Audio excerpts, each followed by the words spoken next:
বসন্ত TV. ব্রাহ্মণবাড়িয়ার বাঞ্ছারামপুর উপজেলার মহিলা ভাইস চেয়ারম্যান জলি আমিরের বিরুদ্ধে জমি দখল ও মিথ্যা মামলা দিয়ে হয়রানির অভিযোগ উঠেছে।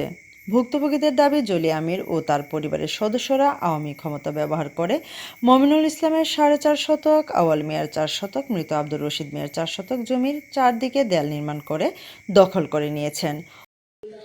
আর দ্বিতীয়ত হলো দাদার কেলে যে জায়গা, এখান থেকে আরও 4 শতক জায়গা পাই আমরা, 4.5 শতক জায়গা টোটাল। এটার 4.5 শতক জায়গা যে পাই, এটা এদের যে জলি আমির মহিলা ভাইস চেয়ারম্যান ছিল, আওয়ামী লীগের সেক্রেটারি, নিজে জুরি বোর্ডের প্রধান থেকে রায় আনছে 4.5 শতক জায়গা আমরা পাই।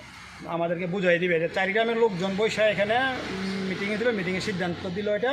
এবং এই মনির মেম্বার ছিল মিটিংয়ের সভাপতি, আর জলি আমির ছিল ওই জুরি বোর্ডের প্রধান। এরা রায় দিছে, এটা বলছে আমাদেরকে 1 মাসের মধ্যে শেষ করে দিব। 1 মাসের মধ্যে মীমাংসা না করে ঘুরেতে ঘুরে 5 মাস গিয়া এরা জোর করিয়া পরে মানে এদের দল ক্ষমতা দেখায়, ফেসিবাদের দোসর, মানে আওয়ামী লীগের যা ক্ষমতা আছে সকল ক্ষমতা এরা প্রয়োগ করিয়া এই পুরা এই যে বাউন্ডারি দেখে এভাবে এরা এই বাউন্ডারি দিয়ে ফেলছে। নাম আওয়াল মিয়া, থানে ভাড়া দরিয়া দোলা থানে ভাড়া জোরে এই ওয়াল করছে আমার বাইক, এটা আমার বাড়ি, বুঝলি? কত করছে বল? 6 ফুট। আমার শ্বশুরের জায়গায় যা, আর এটা মানে 6 শতক জায়গাতে আর 4 শতক জায়গা ওই দল করেছে, ওয়াল করে, বুঝলি? তারা অনেক অনুরোধ করছি, কিন্তু এই জায়গা বার করতে দেয় না।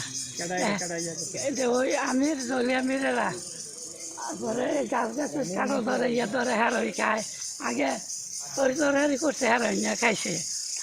অভিযোগ পাওয়া গেছে, আমিরের বড় ভাই সরকারিভাবে নিষিদ্ধ পলিথিন ব্যবসায়ী রফিক তার চাচাতো ভাইয়ের জায়গা দখল করে বাড়ির উত্তর পাশ দিয়ে বাউন্ডারি দিয়ে রেখেছে। জানা গেছে, জলি আমির বাঞ্ছারামপুর নয়ন হত্যার মাস্টারমাইন্ডের একজন। বর্তমানে সে পলাতক অবস্থায় থেকেও দলীয় কর্মকাণ্ড চালিয়ে যাচ্ছে এবং তার দেবর ইকবালকে দিয়ে সোশ্যাল মিডিয়ার মাধ্যমে দলীয় কার্যক্রম এবং সমাজে অস্থিতিশীল অবস্থা তৈরি করছে। 4 গ্রামের মানুষ মিলে বৈঠক করে সিদ্ধান্ত নেয় যে জলি আমির দখল করা জমি ফেরত দেবেন, কিন্তু ক্ষমতার প্রভাব খাটিয়ে তিনি জমি ফেরত না দিয়ে সম্পূর্ণ জায়গা বাউন্ডারি দেয়াল দিয়ে ঘিরে ফেলেন। মমিনুল ইসলামে অভিযোগ করে বলেন, জমি দখলের প্রতিবাদ করায় তার ভাইকে মারধর করা হয় এবং উল্টো তাদের বিরুদ্ধেই মামলা দায়ের করা হয়। এরপর তাকে চাকরি থেকে বদলি করে চরলহলনিয়া স্কুলে পাঠানো হয় এবং 1 মাসের মধ্যে সাময়িক বরখাস্ত করা হয়। বর্তমানে তিনি বরখাস্ত অবস্থায় আছেন। এই ঘটনায় থানায় মামলা করতে গেলে পুলিশ প্রথমে অভিযোগ গ্রহণ করেনি। পরবর্তী সময়ে আদালতে যাওয়ার পরও পুলিশ আসেনি। পরে 999-এ কল করলে পুলিশ এসে দেয়াল নির্মাণে বাধা দিলেও অভিযুক্তরা আওয়ামী ক্ষমতা ব্যবহার করে জমি দখল বজায় রাখে। মমিনুল ইসলাম আরও জানান, আদালত তার পক্ষে রায় দিলেও অভিযুক্তরা সেটি উপেক্ষা করে জমি দখল বজায় রেখেছেন। স্থানীয়দের সঙ্গে কথা বলে জানা যায়, অভিযুক্তরা ক্ষমতার দাপট দেখিয়ে অন্যের জমি জবরদখল করে আসছেন। এ বিষয়ে মৃত রশিদ মিয়ার স্ত্রী জোহরা খাতুন বলেন, আমার 4 শতক জায়গা ওয়াল দিয়া দখল করে রাখছে। জায়গার কথা কইলে মারতে আইয়ে, আমি এই জুলুমের বিচার চাই। এ বিষয়ে ভাইস চেয়ারম্যান জলি আমিরের সঙ্গে যোগাযোগ করা হলে তিনি দখলের বিষয়টি স্বীকার করে বলেন, ওয়ালের বাইরে আমার জায়গা আছে, আমি জোহরা খাতুনকে সেখান থেকে দিয়ে দিব।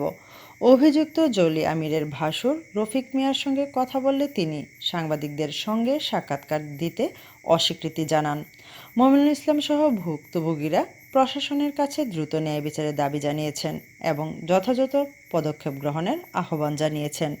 এ বিষয়ে সহকারী কমিশনার ভূমি মোহাম্মদ নজরুল ইসলাম বলেন, ভুক্তভোগীরা আমার কাছে আসলে আমি প্রয়োজনীয় আইন অনুযায়ী ব্যবস্থা গ্রহণ করব।